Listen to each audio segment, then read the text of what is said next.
Freiner l'enfer du surendettement, bientôt un nouveau texte dévoilé ce matin par Christine Lagarde. On en parle ce soir dans Bouge la France, également au programme la tension sociale à 3 jours d'une nouvelle journée d'action nationale. Le Mexique, le pays qui monte et ses photos qui dérangent, exposé en ce moment à la Bibliothèque nationale, mais d'abord l'économie et ses coups de canif portés à droite contre le bouclier fiscal. Pierre Sled, Jean-Louis Combeau, c'est Bouge la France. Bonsoir à tous, merci d'être avec nous et bonsoir Jean-Louis. Nous allons parler de ce bouclier fiscal. On est à 3 jours de la journée d'action nationale et on est à la veille aussi du vote sur le collectif budgétaire. Eh bien, Pierre Megnery, député UMP, déclare qu'il faut supprimer le bouclier fiscal. Alors, dans quelles conditions et comment ça se pose? Mais est-ce que, à travers ça, il n'y a pas l'idée de dire, ben voilà, c'est la crise, il faut que les riches payent plus que les autres, quoi, tout simplement. Alors, le député propose la suppression du bouclier fiscal et ça a été repoussé par ses propres amis de la majorité. En fait, il y a un vrai débat dans la majorité qui se profile actuellement. Non seulement certains proposent, comme M. Megnery, suppression du bouclier fiscal, d'autres suggèrent, M. Carrez dit il faut en retirer la CSG, et d'autres disent il faut créer une tranche d'impôt supplémentaire jusqu'à 45% pour les gens qui sont au-dessus de 300 000, 400 000 euros. Et donc il y a un vrai débat qui s'introduit au sein de la majorité pour 2 raisons. La première est d'ordre certainement financière. Donc après-demain, on va discuter du collectif budgétaire. Rappelez-vous qu'en septembre dernier, on était parti sur une prévision de déficit de 52 milliards d'euros.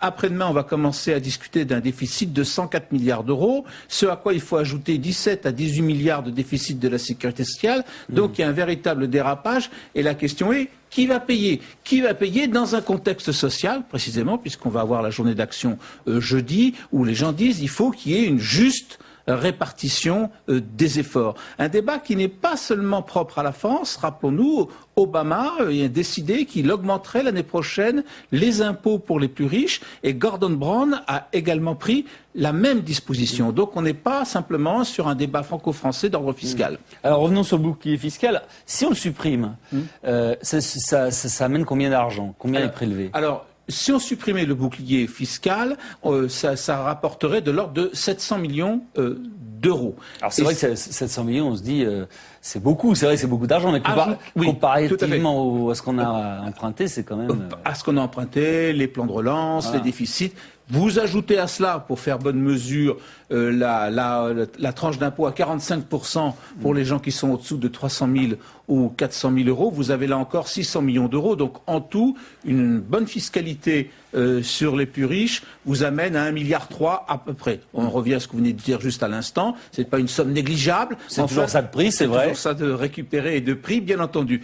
À cela répondent ceux qui s'opposent à cette mesure à partir de statistiques qui nous ont été livrées vendredi par Madame Lagarde. Le bouclier fiscal à 60% a permis de freiner les exodes de patrimoine. On était à peu près à 873 fortunes délocalisées en 2006. On est passé de l'ordre de 500 à 600 fortunes délocalisées. Donc le mouvement s'est ralenti. Donc c'est l'idée, ne touchez pas au bouclier fiscal, sinon vous aurez une nouvelle fuite des patrimoines. Alors on sait depuis cet après-midi d'ailleurs que le gouvernement ne cédera pas sur le bouclier fiscal. Mais en revanche, est-ce qu'on peut voir se dessiner une augmentation des impôts? Alors, il ne cédera pas sur le bouclier fiscal. Rappelons-nous quand même que c'est une des pièces du dispositif Sarkozy de sa loi TEPA et supprimer le bouclier fiscal, c'est mettre aux orties une partie de ce qui a été fait par la majorité. Alors, rappelons la donnée de base, 105 milliards d'euros de déficit budgétaire, 17 à 18 milliards d'euros pour la sécurité sociale.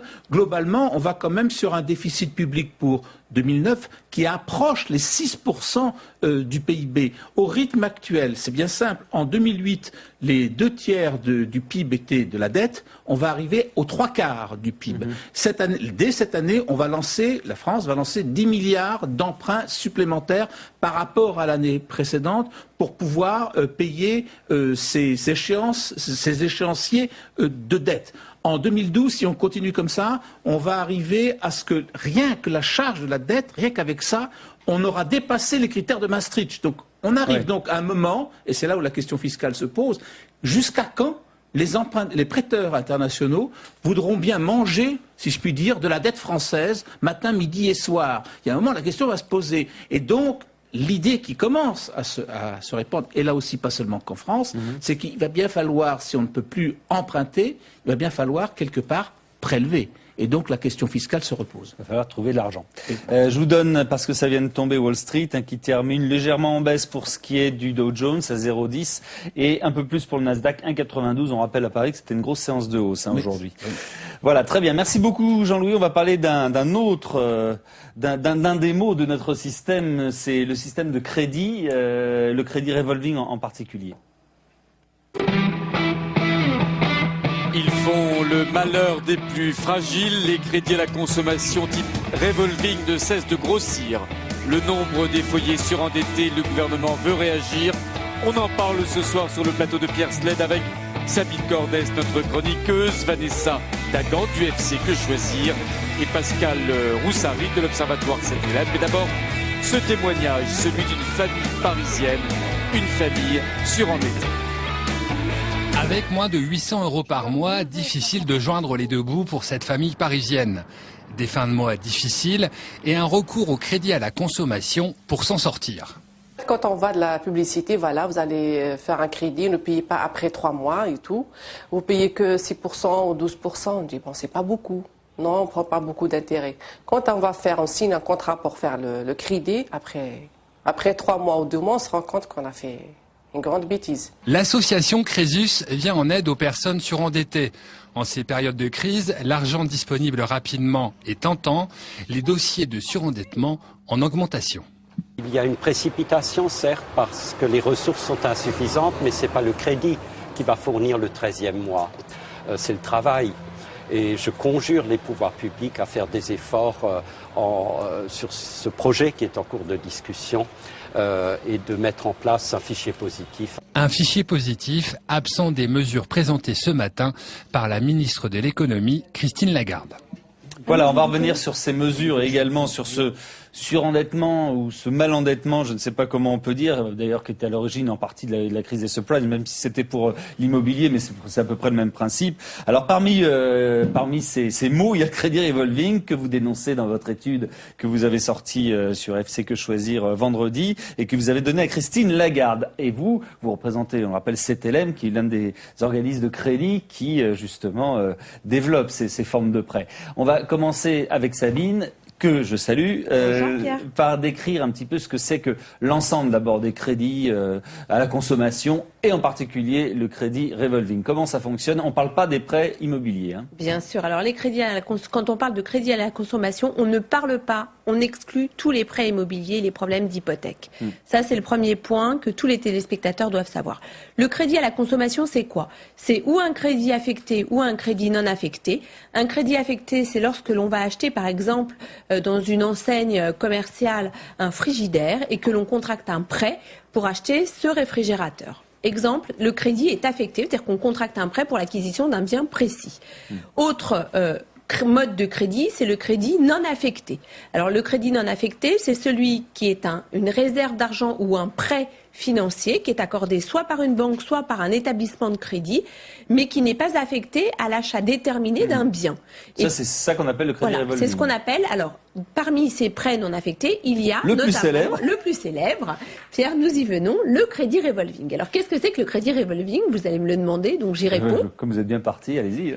J'y réponds. Le crédit revolving, c'est une réserve d'argent qui n'est pas affectée à un achat déterminé, sur laquelle cette réserve d'argent, il va y avoir des intérêts qui vont courir, c'est les prêts, de la capitalisation de ces intérêts au surplus, donc en général ce sont des prêts qui sont à des taux extrêmement élevés. 13 à 19%. 13 à 19% à peu près en moyenne. Il y a donc très fréquemment, c'est un massacre, très fréquemment, 17%, alors sans même que ce soit négociable, parce que ce sont des sortes de prêts, mais Madame nous en parlera, qu'on vous met sous le nez une fois que vous avez miroité dans une enseigne commerciale un certain nombre de possibilités d'achat extrêmement alléchantes.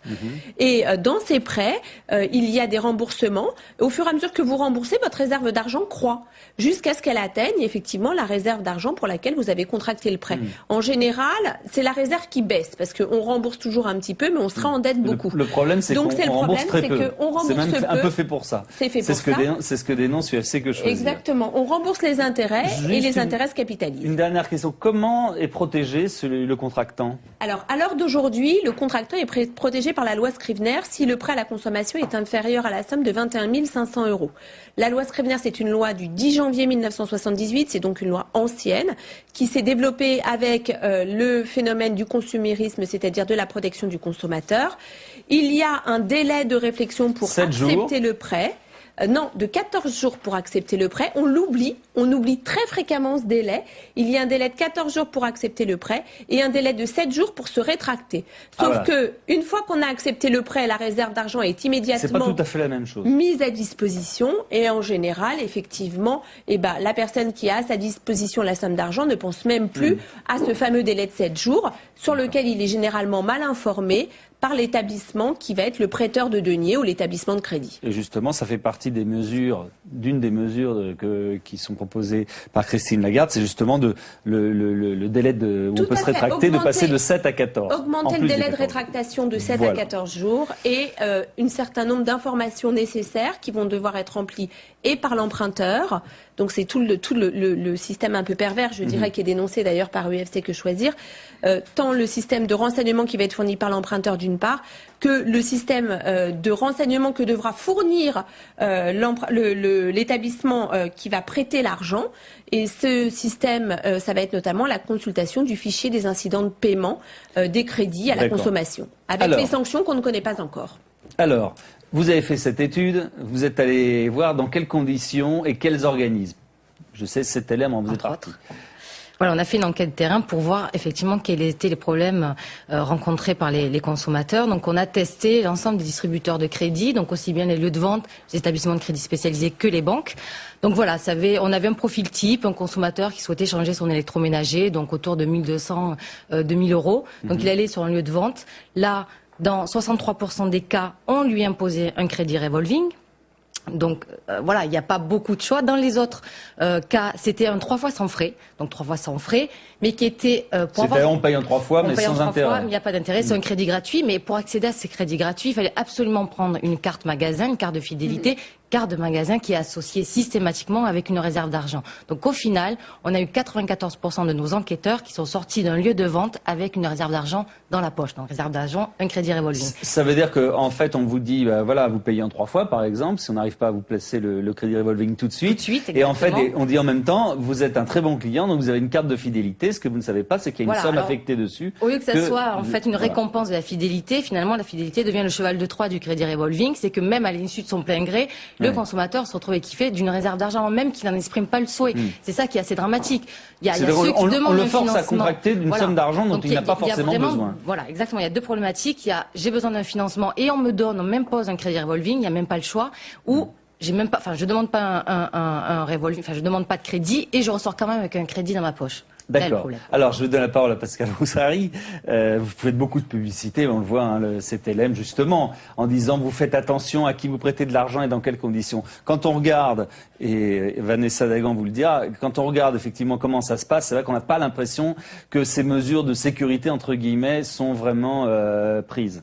Alors ça ne vous a pas échappé, effectivement on fait beaucoup de publicité, mais vous avez pu remarquer que s'il y a une société qui se distingue, c'est bien CTLM, puisque même à la télévision on explique qu'on refuse des dossiers. Nous sommes les seuls à dire que nous refusons 30%. Ça, il suffit d'en refuser 3 pour dire qu'on refuse des dossiers. Pas du tout. Alors ce que je voudrais dire pour commencer, c'est qu'il est beaucoup question de développement de crédit responsable, on en parle depuis quelques mois et depuis ce matin beaucoup. Le crédit responsable, c'est CTLM qui a expliqué ce que c'était, puisque nous nous sommes engagés chaque année à publier nos indicateurs de crédit responsable. Donc je voulais véritablement faire le point là-dessus. Toutes les mesures qui peuvent être prises pour améliorer l'information et la communication, nous sommes 100% d'accord avec cela. Simplement, il faut faire attention à une chose, c'est que les mesures qui ont été évoquées depuis la fin de l'année dernière ont été faites sur des constats qui sont archi faux. C'est-à-dire d'aller dire que les Français parce qu'ils ont des problèmes de pouvoir d'achat, des problèmes de fin de mois, utilisent le crédit à la consommation, c'est archi faux. Le marché du crédit à la consommation en France, il baisse très fortement depuis le début de l'année, et les Français sont parmi les moins endettés. Il baisse depuis le début de l'année, on sait pourquoi. Il y a quand même un contexte de crise qui est quand même... Les Français, il faut quand même le savoir, je crois que les téléspectateurs doivent le savoir, sont les moins endettés au monde de tous les habitants des pays matures. C'est-à-dire qu'en France, on est un peuple d'épargnants et non pas des gens qui s'endettent. Les Français sont 3 fois moins endettés que les Américains. Ils sont 2 fois et demi moins endettés que Certes, mais on voit ce que ça donne sur, par exemple, la crise des subprimes. Alors, la crise des subprimes, on peut en parler, c'est très simple. Il ne peut pas y avoir de crise de subprime en France. Et j'y reviendrai après. Pourquoi? Parce qu'on est dans une logique où il y a des taux qui sont extrêmement compétitifs, et notamment pour les crédits immobiliers qui étaient à l'origine de ces subprimes. Et on est dans un système très différent. C'est-à-dire qu'il faut tordre le cou à l'idée selon laquelle une société française, une banque française peut prêter de l'argent à quelqu'un qui ne pourrait pas lui rembourser. Ça n'a pas de sens. Mais je voudrais juste finir sur une chose. Quand on regarde le niveau d'endettement des Français, je vous parlais des Américains, ça surprend personne, mais les Français, ils sont 2 fois et demi moins endettés que les Scandinaves. On n'en parle jamais. Ils sont 2 fois moins endettés que les Allemands. Ils sont moins endettés que les Espagnols. Ils sont moins endettés que les Portugais. Ça, c'est la réalité des choses. J'entends bien. J'entends bien, mais il y a endetté.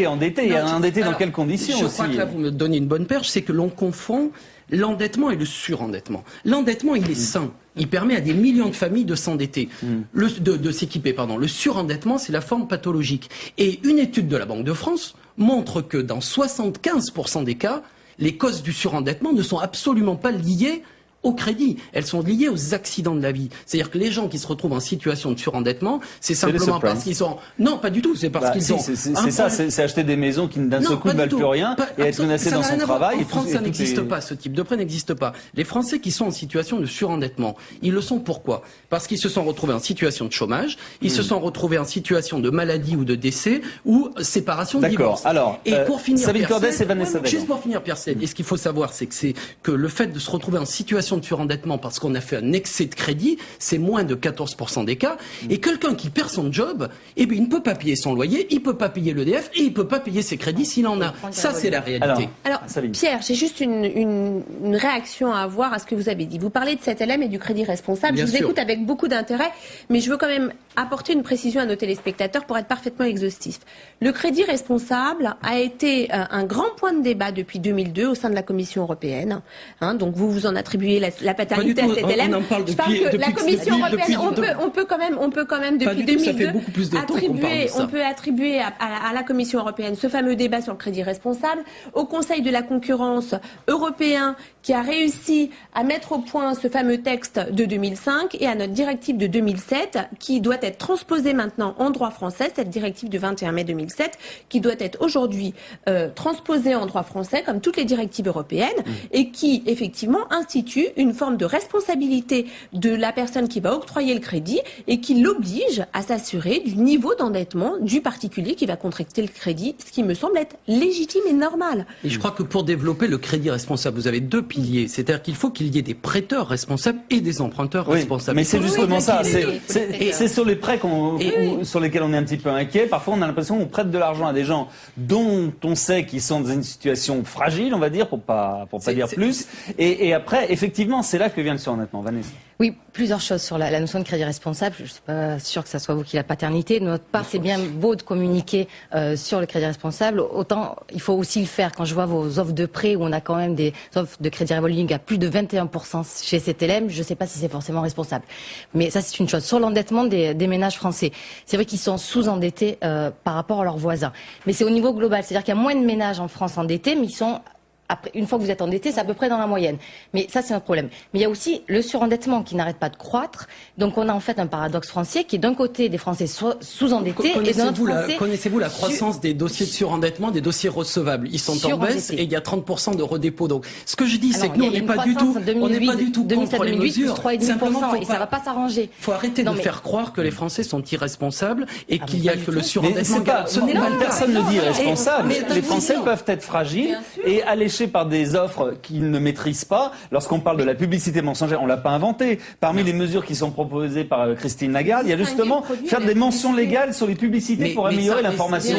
Qu'est-ce que ça veut dire? Qu'elle n'est pas bien faite? Non, mais ça, là-dessus, écoutez, sur l'information et la communication, on est 100% d'accord. Ne dites pas que c'est les Français qui sont... Ce que je veux dire simplement, c'est que ça n'a pas de sens de prêter de l'argent à quelqu'un qui peut pas vous rembourser. Chez CTLM, 98% de nos dossiers sont soldés intégralement. Et vous pouvez pas faire autrement, sinon votre business model, il ne tient pas. C'est-à-dire d'aller croire qu'on peut donner de l'argent sans consulter le fichier des incidents de paiement, sans s'assurer que la personne peut vous rembourser. Mais ceux qui font ça, et je ne vais pas parler au nom de la profession, je ne pense pas qu'il y en ait qui le fassent parce que ça ne peut pas fonctionner. Si vous prêtez de l'argent à quelqu'un qui peut pas vous rembourser, il y a deux aspects. Ça ne marche pas.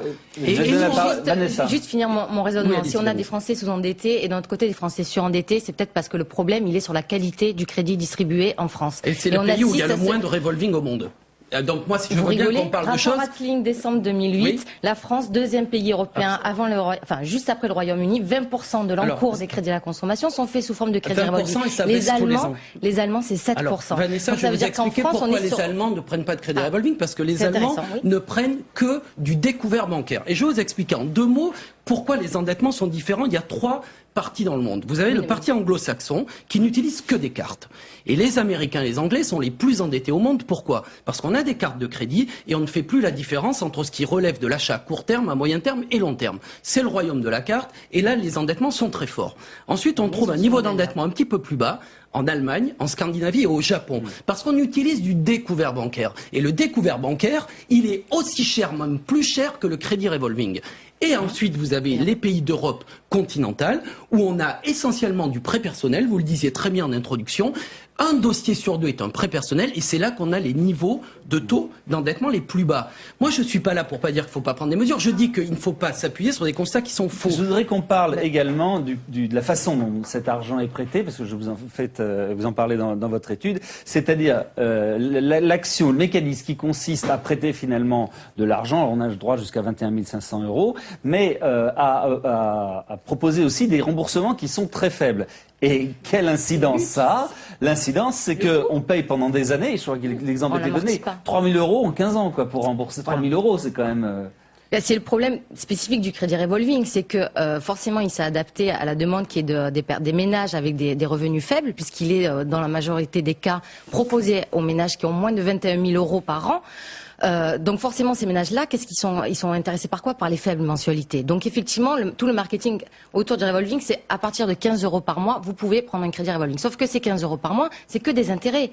C'est pas on rembourse pas le capital, et on se retrouve 1 € finalement de capital et 14 € d'intérêt. Donc pour rembourser sa machine à laver qui a coûté 400 €, on peut mettre 5, 10, 15 ans. Vous vous rendez compte, on est sur des durées de prêt immobilier. C'est général du crédit revolving, ça un peu. Il existe autant de systèmes de crédit revolving qu'il peut y avoir de banques ou d'offreurs, on est bien d'accord. Nous, chez CTLM, les dégressivité, c'est-à-dire ce que vous payez, c'est 5 ou 3% du capital, ce qui fait que vos crédits sont sur 24 ou 48 mois, pas plus. Mais ce qu'il faut bien comprendre, c'est que si vous cumulez des petits crédits de vente à tempérament dont vous parliez. Je vous donne un exemple tout bête. Vous achetez un téléviseur 800 €. Vous le payez avec un crédit classique, pas un revolving. Vous allez payer 80 € par mois si vous le prenez sur 10 mois. Et si 15 jours après, votre machine à laver tombe en panne, vous allez acheter une machine à laver avec un crédit classique et vous allez à nouveau prendre 50 € par mois. Et vous allez cumuler des mensualités, ce qui fait qu'au final, vous allez complètement perdre les pédales. Le crédit revolving peut être une façon d'acheter plusieurs affaires avec une seule mensualité. D'autant que le crédit revolving, on n'a pas à justifier ce qu'on achète, on fait ce qu'on veut. En fait, c'est un prêt. Mais simplement, ce qu'il faut faire attention, je pense que c'est un produit, le crédit revolving. Permanent. C'est un crédit qui s'appelle d'ailleurs permanent ou renouvelable. C'est un crédit qui peut être utile. Quand il est bien utilisé, c'est souvent la meilleure des propositions parce qu'on peut le solder partiellement, complètement quand on le veut. Effectivement, et là je vous rejoins totalement, quand il est donné sans explication, quand on ne dit pas aux personnes comment ça marche, effectivement, on peut mal s'en servir. Mais attention, encore une fois, c'est pas un produit qu'il faut jeter à la poubelle. Ça a permis à nombreuses personnes qui étaient en difficulté de s'en sortir et ça, on n'en parle jamais. Non, l'origine du crédit revolving, c'est gérer un décalage de trésorerie et c'est d'abord pour des personnes à revenus élevés. Revenus élevés, des personnes qui peuvent 2 mois après le solder. Donc les 21% qui sont appliqués, ils vont pas jouer très longtemps. Or maintenant, c'est pas pour ces personnes à haut revenu, c'est le contraire. C'est pour des personnes qui n'arriveront jamais à le rembourser de manière anticipée. Et 80% de ces crédits sont utilisés pour des facilités de paiement. C'est ça, il faut le savoir. C'est-à-dire pourquoi les gens ont des cartes. Parce que quand ils vont faire des achats, On leur propose des cartes, effectivement, vous l'avez très bien dit en introduction, pour des facilités de paiement en 3 fois, paiement en 10 fois. Pas seulement pour des facilités, non, oui, en l'échange de facilités de paiement. Oui, ou pour avoir 10%, 15% de remise sur un produit. 80% des utilisations de ces cartes sont faites pour ça, et dans 19% des cas, c'est effectivement dans la réserve en crédit revolving pour des petits montants de 200 € d'ailleurs d'utilisation moyenne. Ça fait cher, 200 €. Oui, mais qu'est-ce qui se passe? C'est qu'effectivement, et Vanessa allait le dire, j'imagine, c'est que dans les dossiers de surendettement, on retrouve beaucoup de cartes. Mais c'est tout à fait normal, il y a 44 millions de cartes en France. Les gens qui avaient ces cartes et qui les avaient prises pour des paiements en 3 fois ou 4 fois, le jour où ils se retrouvent avec un accident de la vie, d'accord, au chômage ou autre, certains puisent dans ces cartes, puisque c'est la seule façon d'avoir de l'argent. Si vous revenez voir un banquier, on vous la donnera pas. Sauf que Pierre, alors là je vous coupe, Pierre, à ce moment-là, le jour de l'accident de la vie, comme vous l'appelez, la situation des gens en question aura changé. Bien sûr. Et ils disposeront de la réserve d'argent qu'ils avaient à l'époque où ils ont conclu. Attendez, laissez-moi terminer. À l'époque où ils auront conclu leur crédit. On est d'accord. Évidemment. Donc on se retrouve dans des situations extrêmement compliquées, d'où les préconisations de cette future loi qui va être présentée le 15 avril, de mieux informer les consommateurs 100% d'accord. Et notamment de veiller non seulement à distinguer le produit et la publicité du crédit revolving d'une part, et d'autre part, élément extrêmement important, de bien signifier régulièrement le renouvellement au consommateur de son crédit revolving. Parce que si vous en avez fait l'essai, on ne vous informe pas du renouvellement ou tout en bas d'un relevé bancaire en disant attention, vous êtes dans le cadre du renouvellement de votre prêt revolving. Depuis la loi Chatel, c'est un renouvellement tacite. C'est un renouvellement tacite, donc il n'y a pas d'information, d'alerte du consommateur. Or, tout ce qui est renouvellement et abonnement, c'est très nébuleux en France. Très nébuleux. Voilà, je vais juste vous demander, il y a 3 façons de contracter de type de ce genre de crédit. Il y a en s'adressant à des organismes comme le vôtre, il y a directement en allant chez Darty, etc.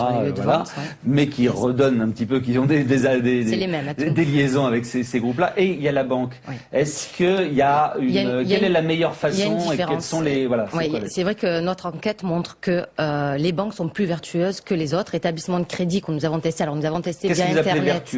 C'est-à-dire que seulement, entre guillemets, 14% des cas, elles ont proposé un crédit revolving, alors qu'on est sur du 100% sur les établissements de crédit spécialisés, notamment CTLM, qu'on a testé via Internet. On vous l'accorde parce que vous avez mis un système de plancher qui fait jusqu'à moins de 6 000 €. Ils font au moins 10 consultations et quand ils en prennent un et qu'ils prennent tout pareil chez les autres. Au moins de 6 000 €, vous n'avez pas autre chose qu'un crédit revolving. Vous n'avez pas de prêt personnel. La banque traditionnelle ne fonctionne pas du tout pareil. C'est qu'en même temps, derrière, il y a la possibilité d'ouvrir un compte, il y a une possibilité d'avoir du dépôt. On est dans un mode de fonctionnement différent. Mais attention, je pense quand vous parlez de vertu, je pense que la banque fait peut-être davantage attention. Oui, il y a une meilleure aussi présentation de l'information, il y a une meilleure vérification de la solvabilité de l'emprunteur, parce que ça on n'en a pas parlé encore, mais il y a vraiment une grosse lacune, pour être gentil, sur la solvabilité, enfin sur la vérification de la solvabilité de l'emprunteur. Il n'y en a pas sur les lieux de vente, il n'y en a pas sur les établissements de crédit non plus.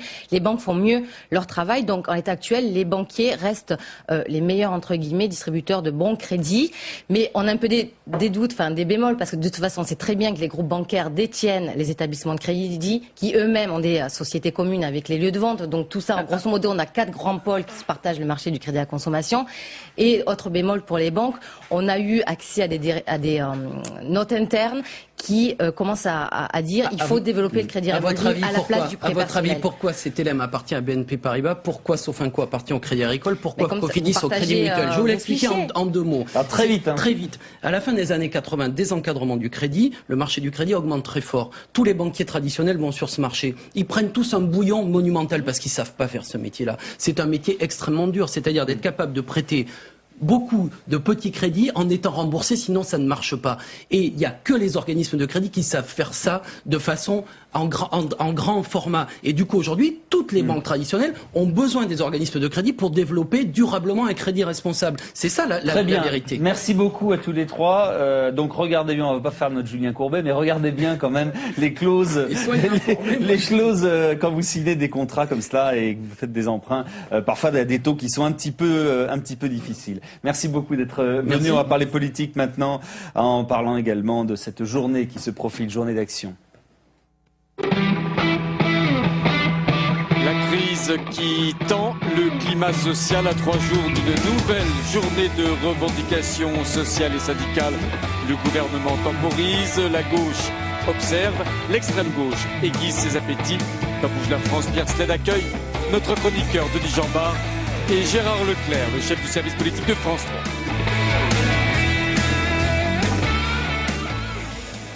Bonsoir à tous les deux. Bien.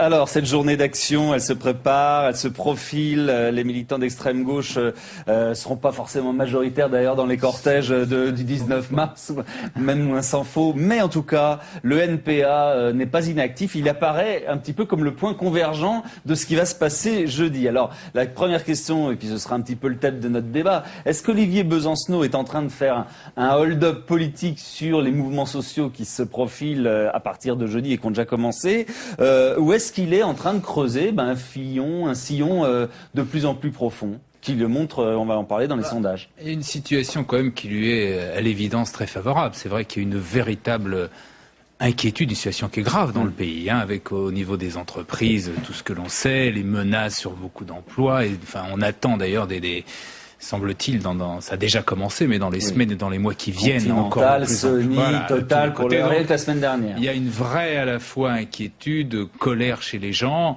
avec en plus un certain nombre de gaffes, entre guillemets, comme celle de Total, qui supprime des emplois qu'elle fait 14 milliards de bénéfices, il n'y a pas d'urgence. Continental, où les salariés s'étaient engagés, avaient renoncé aux 35 heures, et là, ils se retrouvent menacés de licenciement, etc. Donc, il y a tout un contexte, effectivement, qui lui est favorable. Et comme lui, c'est très bon en tant que politique, c'est vrai que ça lui est favorable.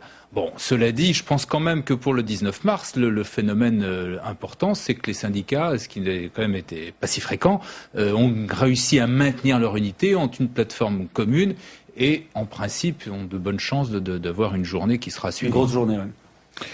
Oui, je partage tout à fait l'avis de Gérard, mais on voit bien que la situation sociale, elle est porteuse pour tout ce qu'on appelle la radicalité, ce qui justifie cette OPA que tente Besancenot. C'est aussi le fait qu'il a critiqué un système économique qui s'est effondré et qui produit la situation actuelle. Donc il essaie d'engranger en disant je suis légitime pour engranger, puisque j'ai critiqué un système qui s'effondre et qui aujourd'hui provoque un désastre social. Par ailleurs, jusque-là, il faut bien dire aussi que le président de la République n'a rien fait pour ne pas mettre en scène Besancenot. La vieille histoire comme Est-ce que ça peut aller jusqu'à la stratégie? De la même façon qu'en 2007, il avait étouffé le Front National, et bien là, il fait naître finalement une tendance qui effectivement est une épine dans le talon du PS. Je vous rappelle ce que disait le général de Gaulle, entre nous et les communistes, il n'y a rien. Et pour Nicolas Sarkozy, du point de vue électoral, pouvoir dire entre nous et Besancenot il n'y a rien, eh bien c'est une bonne stratégie, parce qu'on sait bien que malgré, au fond, un terrain qui lui est favorable, Besancenot ne sera jamais en position d'être élu. D'ailleurs, il ne le souhaite pas parce qu'il ne tient pas à vraiment jouer le jeu des élections. Mais tout ça prend en tenaille le Parti socialiste, qui par ailleurs a beaucoup de difficultés à retrouver de la crédibilité, puisque les sondages le montrent. Les Français ne voient pas une alternative politique dans le Parti socialiste. Mais je voudrais ajouter quand même quelque chose, parce que peut-être que le gouvernement est en train de découvrir aussi l'utilité des syndicats. Parce que si on a une situation, c'est pas écrit, qui devient explosive, eh bien, on a besoin de syndicats pour encadrer la situation sociale. Et aujourd'hui, au fond, le vrai contrepoids à Besancenot, ce sont les syndicats, cette unité syndicale qui permet... La protestation organisée. La protestation, d'avoir une protestation organisée, et non pas un dérapage social dangereux dans le pays. Et d'ailleurs, le critique les plus sévères contre Besançon les entend de la part des syndicats. Chérec qui parle de rapace à propos de Besançon pour les entreprises des militants qui sont, du NPA. Voilà, pour les entreprises qui effectivement sont en difficulté, ou les militants du NPA fort, hein, viennent. Comme mot, rapace, oui, c'est terrible. Donc effectivement, de ce point de vue-là, les syndicats jouent le rôle quelque part presque à la fois d'organisateur de la protestation, et en même temps quelque part un peu de modérateur. Et puis parler du Parti socialiste, effectivement, c'est vrai que dans cette situation, encore ce qui vient de se passer avec les élections européennes, c'est vrai que c'est assez confondant, quoi. Alors je redonne juste ce sondage qui est tombé dans le JDD hier, qui montre que dans le contexte actuel, qui est quand même pas très favorable au gouvernement, 30% des sondés pensent que le PS ferait mieux que le gouvernement, c'est quand même pas beaucoup, et 23% pensent que le PS a des réformes face à la crise économique. Alors on entend Laurent Fabius dire effectivement qu'il commence à craindre de forts mouvements. Finalement, il est un peu suiviste par rapport à Besancenot, en disant attention, il peut se passer des choses graves en France. Je crois que le Parti socialiste est dans une situation impossible. Faute d'avoir retrouvé sa crédibilité politique, eh bien, il court après l'extrême gauche.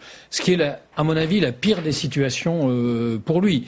C'est-à-dire que quand il courait, par exemple, après le Parti communiste, il ne pouvait pas revenir au pouvoir. C'est à partir du moment, si on regarde un peu l'histoire et qu'on essaie de comprendre la situation actuelle, c'est à partir du moment où il a repris la main sur le Parti communiste, où il est devenu pleinement le leader de la gauche et donc de l'opposition à la droite dans les années 70, grâce à Mitterrand, que le Parti socialiste a retrouvé le chemin de la conquête. Mais il avait un leader et un programme. Aujourd'hui, il a 50 leaders et le programme, on ne sait toujours pas ce que c'est. Et en tout cas, les propositions ne sont pas jugées crédibles par les Français, tout simplement parce que depuis les élections de 2007, le Parti socialiste n'a pas fait ce travail de fond absolument nécessaire pour redevenir crédible, pour avoir un vrai programme alternatif. Moi, j'irais même plus loin. Je pense que c'est depuis 2002. Bien sûr. Parce qu'il est arrivé, justement, s'il perd en 2007, c'est déjà parce qu'il y a un véritable problème sur le programme. N'était pas soldé. Bien sûr. Ségolène Royal sort un certain nombre de mesures comme ça, semble inventer des choses, mais c'est vrai aussi que le Parti socialiste n'avait pas véritablement de programme. Et depuis, ça ne s'est pas beaucoup. Alors ça commence, semble-t-il, à se mettre en place, commence à travailler, mais il y a plusieurs années de retard, quoi. Donc c'est pas en quelques semaines, en quelques mois. On a l'impression que le Parti socialiste agit aujourd'hui ou parle aujourd'hui comme si nous n'étions pas dans une crise qui est en train de changer le système économique et social. Et il parle comme si nous étions encore au 19e siècle ou au milieu du 20e siècle. Et c'est absolument. Alors que d'une certaine manière, ce craquement que nous sommes en train de vivre dans notre système économique devrait lui donner une opportunité de faire de nouvelles propositions, d'offrir une nouvelle vision au pays, et il parle avec des mots du passé. Et pourquoi ça, Gérard? Parce que finalement, c'est vrai qu'en Guadeloupe, avec le LKP, on a vu Olivier Besancenot, on n'a pas vu beaucoup les socialistes. On a vu Ségolène Royal. Oui, on a vu Ségolène Royal à l'occasion des obsèques c'est pas tout à fait pareil, hein. Elle n'a pas manifesté. Là aussi, il faut reconnaître que la situation en Guadeloupe est compliquée, difficile, avec Domota, qui est quand même un indépendantiste, et qui cible autant le gouvernement que les pouvoirs locaux, c'est-à-dire l'URL, qui sont socialistes. Donc c'est assez difficile quand même la position par rapport à la Guadeloupe, notamment du Parti socialiste. Non, mais on en revient à ce qu'on disait tout à l'heure. Ils n'ont pas suffisamment travaillé, donc ils sont en retard, donc ils ne sont pas capables véritablement d'offrir un programme qui soit crédible. Et c'est d'autant plus dommage qu'en face, c'est vrai aussi que, du point de vue de l'imagination, le gouvernement, c'est quand même pas extraordinaire, quoi. Quand le plan de relance, ça consiste essentiellement à faire des autoroutes, c'est un peu bizarre. C'est-à-dire qu'il vient quand même en contradiction complète avec le Grenelle de l'environnement. Il y a de tous les côtés, on sent qu'il y a actuellement en France un peu une panne d'imagination, de prise en compte de la profondeur de la crise, ce qu'elle est réellement. C'est peut-être ce qui traduit un autre sondage où Olivier Besancenot est considéré comme le politique qui s'occupe le mieux des problèmes des Français. Alors, s'occuper le mieux des problèmes des Français, je ne sais pas ce que ça veut dire, parce que c'est un petit peu vague. Mais il s'en occupe, mais il les exprime le mieux. Voilà, c'est lui qui traduit la désespérance sociale aujourd'hui, et ça n'est pas le Parti socialiste. Du coup, il a une popularité qui le place en tête aujourd'hui quasiment de tous les dirigeants de la gauche. Oui, non, mais parce que on peut être en désaccord total avec ce qu'il dit, il est quand même extrêmement cohérent. Il est extrêmement cohérent. Au fond, c'est le seul qui ait une ligne vraiment cohérente et qui ne soit pas pris à contre-pied, parce que il peut dire « je vous l'avais dit ».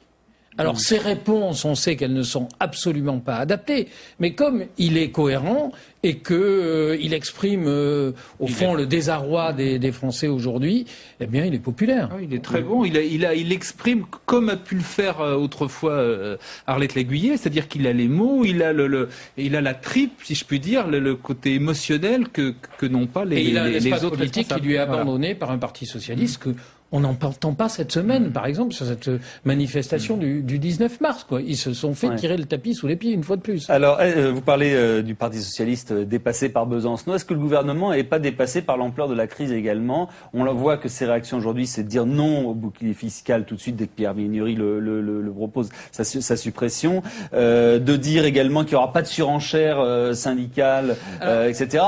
Est-ce que c'est tenable de dire il n'y aura pas de surenchère, on ne bougera pas, alors que tous les jours, il y a une affaire continentale, totale, etc. Alors, il faut dire quand même à sa décharge, à son actif, que la situation est très difficile. Et quand on a déjà 105 milliards de déficit budgétaire, ce qui est absolument gigantesque, faut rappeler ce qu'on disait à l'époque, on était à 35 milliards. Au moment de la campagne présidentielle, on disait c'est terrible. Et là, on l'a quasiment multiplié par 3. Et en plus, le déficit de la sécurité sociale, enfin, la situation est très très grave. Donc, il faut bien reconnaître que les marges de manœuvre, comme on dit, sont quand même très très très limitées. Cela dit, puisque vous parlez du bouclier fiscal, oui, je pense que là, il y a, enfin, d'une façon générale, du paquet fiscal, il y a un souci. Et c'est une espèce de caillou qu'il a dans sa chaussure. Et ça devient d'autant plus gênant que, mais au sein même de la majorité maintenant, comme on l'a vu aujourd'hui avec Pierre Méhaignerie, avec Jean-Christophe Lagarde, etc. Il y a des voix qui disent on pourrait lâcher là-dessus. Ce serait même symbolique. Psychologiquement, même si vous en parliez tout à l'heure, oui, c'est pas un énorme gain. C'est pas des sommes gigantesques, mais il y a un côté psychologique. Est-ce qu'on peut demander aux gens des efforts? Il va falloir en demander parce qu'il va bien falloir d'une façon ou d'une autre, faut que tout le monde en fasse, et payer. Est-ce qu'on peut mettre de côté les plus riches? Voilà. Et donc là, il y a un vrai problème. Ça commence. On sentait que ça allait arriver. La gauche tapait là-dessus, c'était son rôle. Mais maintenant, au sein même de la majorité, et le problème est soulevé. Et donc c'est difficile. Brice Hortefeux dit qu'on est l'un des seuls pays en Europe justement où il y a cette menace de protestation, ces mouvements sociaux, etc. Et ça, que les autres. Comment vous l'expliquez ça? Parce que la situation est quand même très compliquée en Espagne, plus que chez nous, au Portugal, en Angleterre. D'abord, c'est une tradition française. On a toujours été singulier de ce point de vue dans le mouvement social. La deuxième chose, c'est que nous sommes un pays dans lequel nous n'avons pas un dialogue social organisé sur le modèle social-démocrate, comme ça peut l'être en Allemagne, en Angleterre ou dans les pays du Nord, où il y a des syndicats extrêmement puissants qui sont des contre-pouvoirs au quotidien d'une certaine manière et qui arrivent à passer des accords avec le gouvernement. En France, la faiblesse des syndicats et leur division, parce qu'ils sont extrêmement nombreux, fait que la protestation, eh bien, elle va directement dans la rue au lieu d'être organisée dans un dialogue de type social-démocrate avec le pouvoir. Merci beaucoup à tous les deux, merci bien. On va passer maintenant à une expo qui dérange avec des photos prises dans différentes conditions et qui datent d'il y a très longtemps pour certaines. On en parle avec Édouard Genestar. Des photos qui dérangent, actuellement exposées au public à la Bibliothèque nationale de France. Clichés d'histoire, de société, photos truquées, photos chic et photos choc. Commentaire et analyse d'Édouard Genestar, le fondateur et l'actuel directeur du magazine de photojournalisme Polka. Bonsoir Édouard, je remonte Polka Magazine. Vous nous rappelez à qui il est destiné ? Les lecteurs de Polka Magazine, c'est tout public. C'est vrai que ça s'appuie sur la photographie, le journalisme. Donc tous ceux qui sont intéressés par notre actualité et qui veulent un regard autre sur le monde. Alors, c'est lié justement, le thème est lié à cette exposition qui marque une controverse à la Bibliothèque nationale de France avec des photos qui ont chacune posé dans leur genre des problèmes à leur auteur et à l'éthique parfois, qu'elles soient des photos de guerre, des photos de charme, des photos parfois truquées, des photos historiques. On va essayer de les détailler parce que c'est vrai que finalement on voit que l'impact de la photo parfois dépasse le cadre de l'histoire. Tout à fait. Je dirais que la photo peut choquer parce que effectivement elle est la vérité. c'est un peu comme une photocopie de ce que voit le photographe. Et donc c'est très brut et quelque part donc ça interpelle les gens. Alors on va regarder la première photo, on vous en a préparé un certain nombre que vous pouvez voir. Voilà, alors ça c'est la photo où les soldats russes prennent le Reichstag, et cette photo où l'on aperçoit donc un soldat qui brandit ce drapeau et qui est aidé par un autre qui le tient pour pas qu'il tombe, et cette photo a été truquée. Ça montre le pouvoir de la photographie et à quel point il est important pour les politiques de maîtriser ce médium. Là, c'est une commande en fait de l'État soviétique qui demande à un grand photographe, Kaldai, de faire une photo qui soit emblématique de la prise de pouvoir, enfin de la conquête en fait des soviétiques. Alors, il y a eu un trucage. Ils reviennent. En fait, la photo a été prise pas sur le moment, mais quelques heures ou quelques jours après. Ils ont fait poser deux soldats. Ils vont poser 2 soldats. Et je voudrais qu'on revoie la photo parce que c'est là-dessus qu'est le trucage. Vous voyez que la personne qui tient l'autre a des bras complètement dénudés. Et à l'origine, ils n'étaient pas dénudés du tout. Ils avaient des montres accrochées. Il y avait 2 belles montres. Voilà, il y avait deux belles montres parce que les soldats russes, bien évidemment, faisaient du pillage, voire des viols, etc. Et lorsqu'on s'est aperçu de ça dans la communication russe, ça pouvait se retourner effectivement. Ça pouvait se retourner, donc on a fait sauter les montres, quoi. En gros, on les a effacées. Voilà, donc ça date pas du numérique. On peut déjà à l'époque, il y avait des trucages. Autre photo qu'on va juste une anecdote sur cette photo. Il y a des nuages aussi. Et on m'a confié récemment, parce que j'étais en Pologne dans une agence qui s'appelle East News, et que Kaldai a avoué qu'il avait aussi ajouté les nuages pour intensifier la dramatisation de la scène. D'accord. Alors il y a une autre photo très célèbre que l'on a vue, qui est prise au Vietnam pendant la guerre du Vietnam. Celle-là, elle a fait le tour du monde. Celle-là, et effectivement, c'est là où se pose une autre forme un petit peu de mise en cause. Est-ce qu'on peut tout montrer, et notamment lorsqu'il s'agit des enfants? Je dirais que cette question ne doit pas se poser. C'est un devoir de montrer cette photo. Elle symbolise l'atrocité de la guerre. Cette petite fille blessée au napalm. Voilà, c'est cette femme qui aujourd'hui d'ailleurs est ambassadrice pour l'UNESCO pour témoigner dans le monde des atrocités de la guerre et notamment auprès des enfants. Donc Nick Hutt, qui est le photographe, qui a eu d'ailleurs le Pulitzer juste après cette photo, donc qui a été reconnu par ses pairs, eh bien a contribué à la paix, puisque peu de temps après, l'État américain s'est retiré du Vietnam. Et cette photo a joué un rôle, notamment pour inciter les gens à manifester contre la guerre. Les mouvements de protestation qu'on a vu partout dans le monde. Une autre photo, là ce n'est pas la guerre, ça se passe au Soudan. C'est une photo, alors non, si ça c'est en Iran, je crois. Une exécution de rebelles kurdes. Alors ça c'est effectivement, est-ce que lorsqu'on sait qu'ils sont quelques dizaines comme ça à être fusillés les uns après les autres, est-ce que le photographe doit rester prendre la photo et ensuite qu'elle soit publiée? Je dirais que c'est une photo documentaire. Ça témoigne d'un temps de l'histoire. C'est la guerre. Il y a des prisonniers, on les exécute. C'est un fait. Le photographe est là, il témoigne. Alors, il se trouve que ce photographe, il est un peu engagé du côté du pouvoir. Mais il y a d'autres situations où les photographes ont été confrontés à ça, et ils se disent, est-ce qu'ils finalement ils sont pas en train d'exécuter ces gens pour que je les prenne en photo? Et si je me retire, est-ce que ça va leur sauver la vie? Eh bien, il y a des photographes qui ont fait l'expérience et ils se sont aperçus que finalement, non, les événements se déroulent et ce sont les faits et eux témoignent de ces faits-là. Et encore une fois, c'est leur rôle. Ils sont là en tant que témoins, pas en tant qu'acteurs. Et c'est important qu'il y ait ces images, sinon on ne saurait pas ce qui se passe. Une autre photo qui normalement est prise. Voilà. Alors celle-là, c'est au Soudan. C'est une petite fille, elle est insupportable cette photo, une petite fille qui est morte ou qui vient de mourir, et il y a un vautour qui est derrière et qui attend qu'elle meure définitivement ou elle va mourir. C'est une photo de Kevin Carter. Ce qui ajoute en plus à la dramatisation de cette photo, c'est que le photographe s'est suicidé après cette photo. Oui, après les critiques. Il n'a pas supporté les critiques, et puis je pense que même il n'a pas supporté, parce qu'il le dit dans sa lettre témoignage, tout ce qu'il a vu, toutes les atrocités qu'il a pu voir.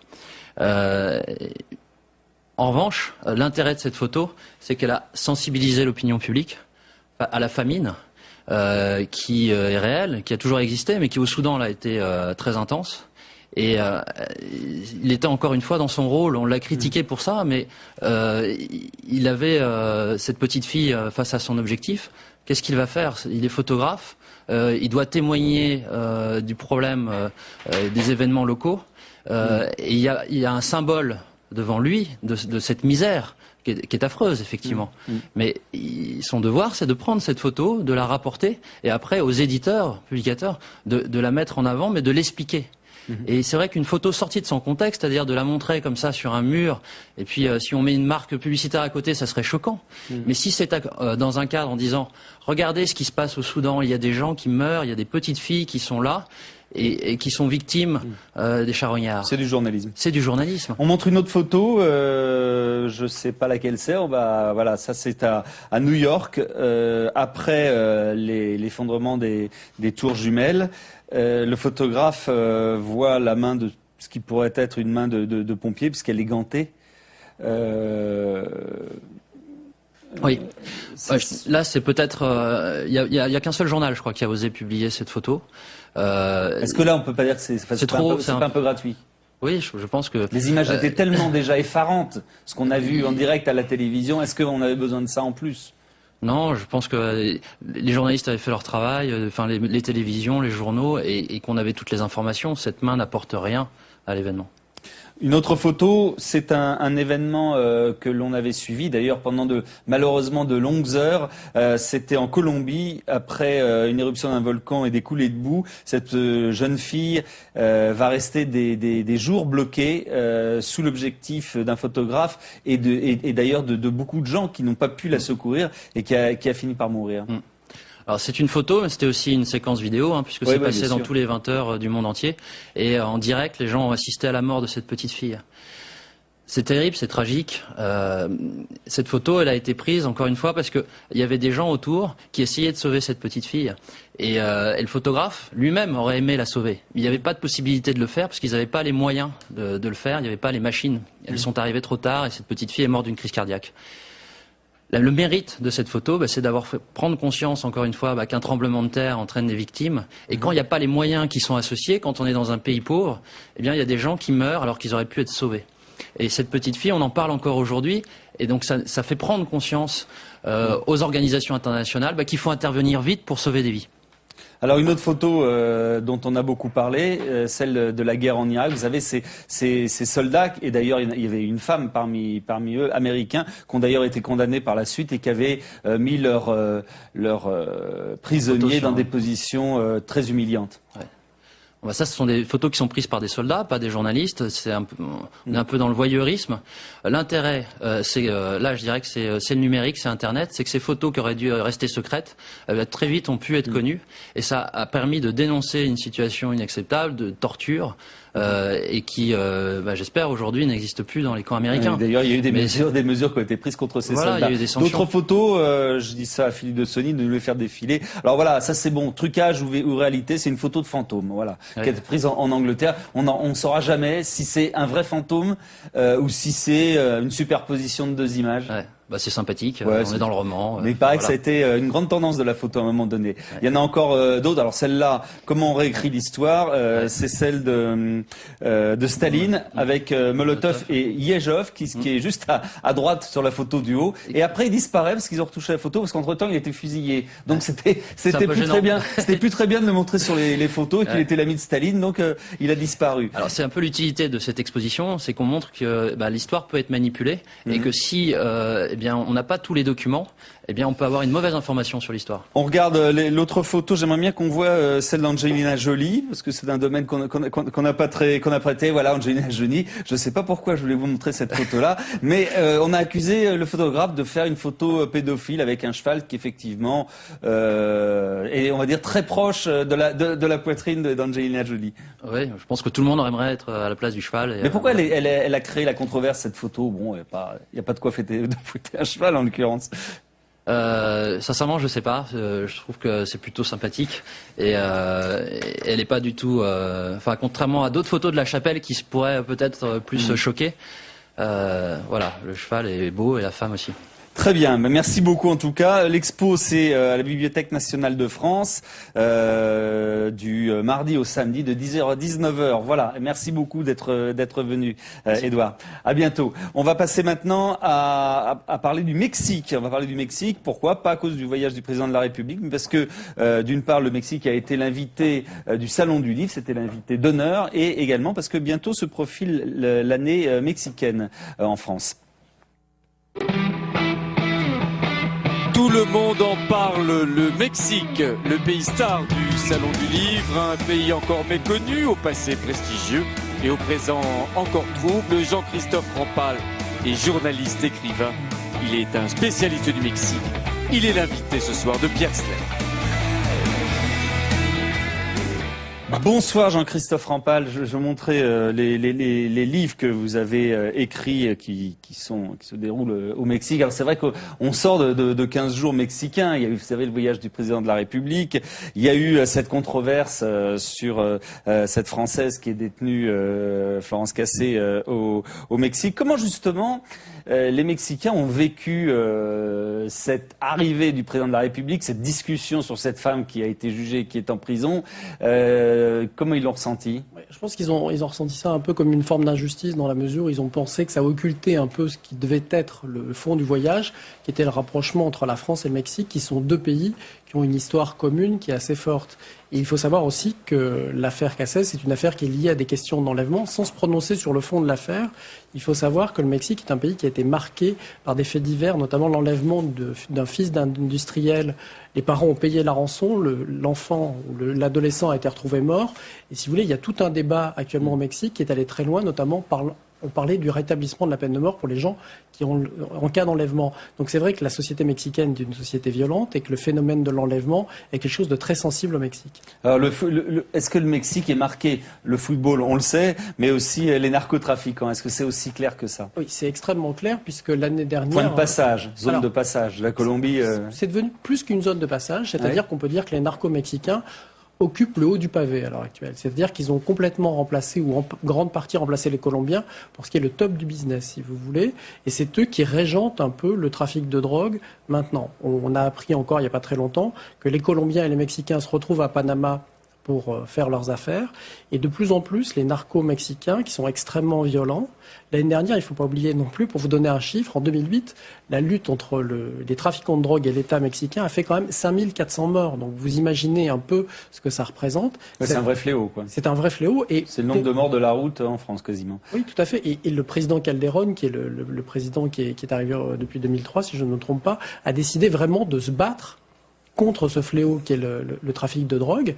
Et effectivement, il y a une véritable guerre qui a été déclenchée avec des bilans qui sont proches d'une guerre. Comment le Mexique vit aujourd'hui sa proximité géographique avec les États-Unis?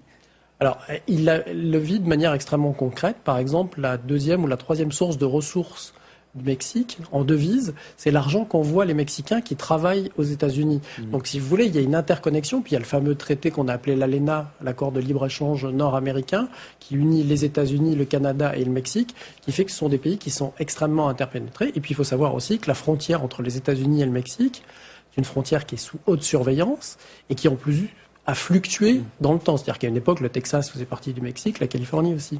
On sait que d'ailleurs, puisque cette immigration se fait depuis de longues années, que le vote chicanos a joué énormément dans l'élection de Barack Obama et que c'était un enjeu, tout le monde le savait, crucial, aussi important que les Noirs. D'ailleurs, dans l'administration Obama, je crois que c'est Madame Solis qui est membre du cabinet. Et puis, il y a des grandes villes qui sont dirigées par des latinos. Mais ce qui est plus intéressant, c'est que le problème du trafic de drogue et la violence que ça engendre est devenu tel que les États-Unis commencent à prendre des mesures. Il y a un certain nombre de gens, notamment au Texas, qui demandent à ce que pas une militarisation de la frontière, mais il faut savoir, par exemple, que la ville de Ciudad Juárez, sur laquelle on a écrit un livre avec Marc Fernandez, si vous voulez, maintenant, la police est incapable de contrôler la violence, donc le gouvernement mexicain a envoyé l'armée. Donc c'est une ville militarisée, et là, je regardais, avant de vous parler les dernières nouvelles du Mexique, tous les chefs de la police de Ciudad Juárez, maintenant, sont soit des militaires, soit d'anciens militaires, parce qu'il y a tel problème de corruption et d'une telle violence, que le gouvernement a décidé de militariser la ville. Sur quoi compte le Mexique pour gravir les marches économiques dans les années qui vont venir? On sait que c'est devenu l'un des atouts principaux de l'Amérique du Sud avec le Brésil. Est-ce que c'est toujours le pétrole ou les nouvelles technologies, l'aéronautique en particulier? Alors il y a le pétrole, il y a effectivement à l'occasion de la visite du président de la République, il y a des choses qui ont été annoncées, notamment dans le cadre de production d'hélicoptères, eurocoptères, EADS qui s'installent là-bas. Mais c'est aussi un pays dans lequel il y a des gens qui ont un très très bon niveau de formation. C'est-à-dire que vous avez des universités de haut niveau, par exemple dans le nord du Mexique, à Monterrey, vous avez une fac technologique qui forme des gens qui s'exportent aux États-Unis, mais aussi en Europe, avec un très bon niveau. Et culturellement, le Mexique a toujours été un pays qui a eu une force culturelle importante.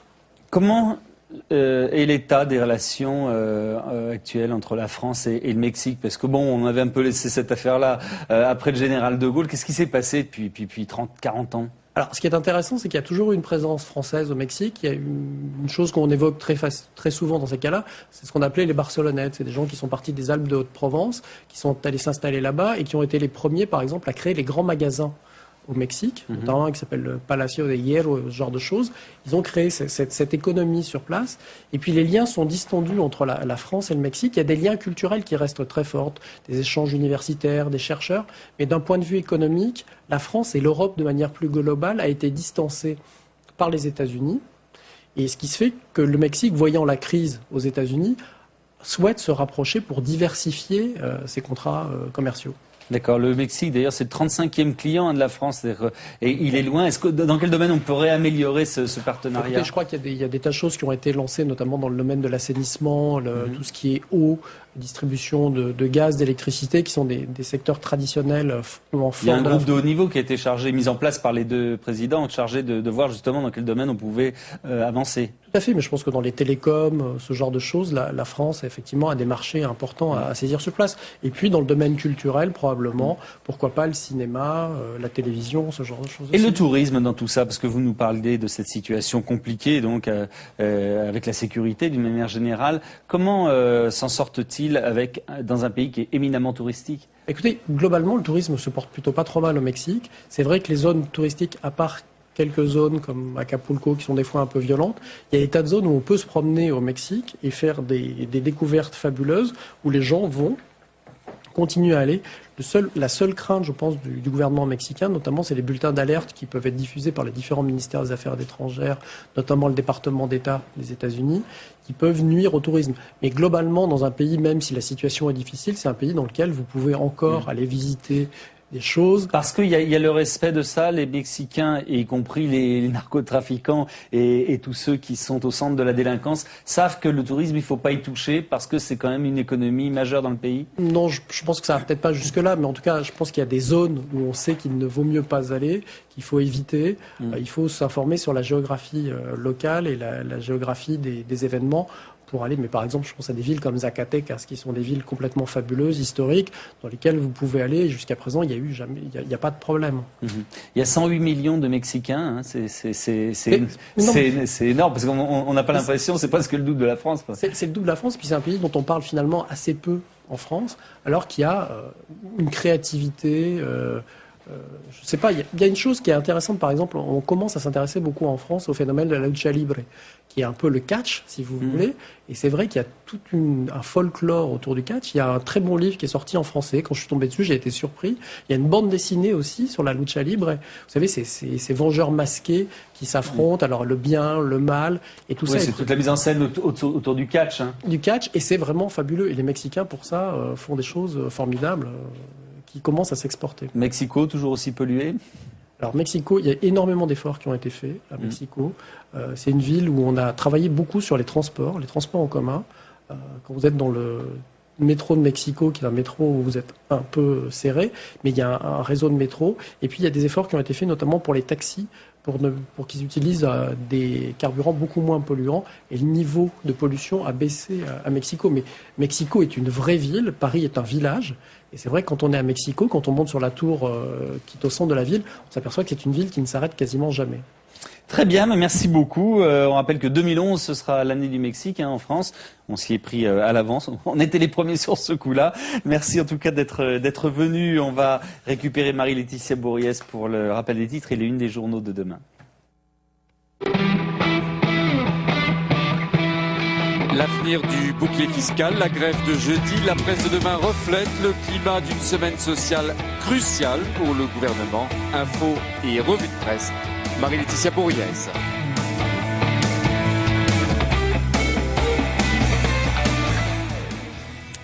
Les principaux titres de l'actualité ce soir. Le gouvernement veut s'attaquer aux excès du crédit revolving. L'information et le droit des consommateurs sera renforcé. Christine Lagarde a présenté aujourd'hui un avant-projet de loi pas assez novateur pour les associations de défense des consommateurs.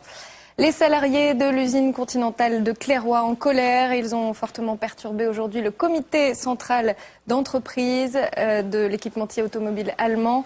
D'après le sénateur UMP Philippe Marini, l'ancien chancelier Gerhard Schröder pourrait être appelé en renfort pour mener à bien le plan de restructuration. C'est ce qu'il a révélé ce soir sur l'antenne de Public Sénat. La baisse de la TVA dans la restauration à 5,5%, une mesure attendue depuis des années par les restaurateurs. Elle devrait être appliquée dès l'année prochaine. Et puis un mot de l'actualité à l'étranger, à Madagascar. La tension est montée d'un cran. Les militaires ont investi un des palais du président Marc Ravalomanana qui refuse toute idée de démission. Voilà, alors on passe tout de suite à la une des journaux avec justement l'armée malgache qui pousse le président vers la sortie. Elle semble s'être ralliée à l'opposant de Marc Ravalomanana, le maire de la capitale Antananarive. Et puis toujours à la une de Ouest France, un zoom sur le livre électronique vedette du Salon du Livre. Va-t-il dévorer le papier ? À la une de Libération, le débat autour d'une éventuelle remise en cause du bouclier fiscal. Pour Libération, la droite a des problèmes de riches. Malgré la crise et l'insistance de quelques députés UMP, le gouvernement n'entend pas remettre en cause son très coûteux bouclier fiscal qui profite aux plus aisés. Voilà pour Libération. À la une de la Tribune, taxer les hauts revenus. Le débat monte à droite, toujours le même sujet. Une taxe sur les revenus de plus de 300 000 euros, pardon. Attendez. Voilà. La remise en cause du bouclier fiscal, donc toujours à la une de la Tribune. Et puis la journée d'action qui devrait faire le plein ce jeudi. Pour les Échos, c'est le bilan surprise du bouclier fiscal. La polémique autour de l'assureur AIG qui a versé 19 milliards d'euros aux banques françaises. Barack Obama conteste les bonus. C'est autant que l'État français. Voilà. Merci beaucoup. On va se quitter là-dessus tout de suite. Vous allez voir un reportage de Caroline Delage, 100 jours d'Obama, sur ses premières décisions. Philippe de Sony était réalisateur ce soir de l'émission. Pierre-Henri Gergonne, grâce à qui nous n'étions pas en retard sur le Mexique, était là bien sûr. Lucien Mido et Simon Barbary ont préparé tous ces débats ce soir. Merci. On vous retrouve demain avec Marie-Laetitia à partir de 22h. Au revoir à tous. Bonsoir à tous.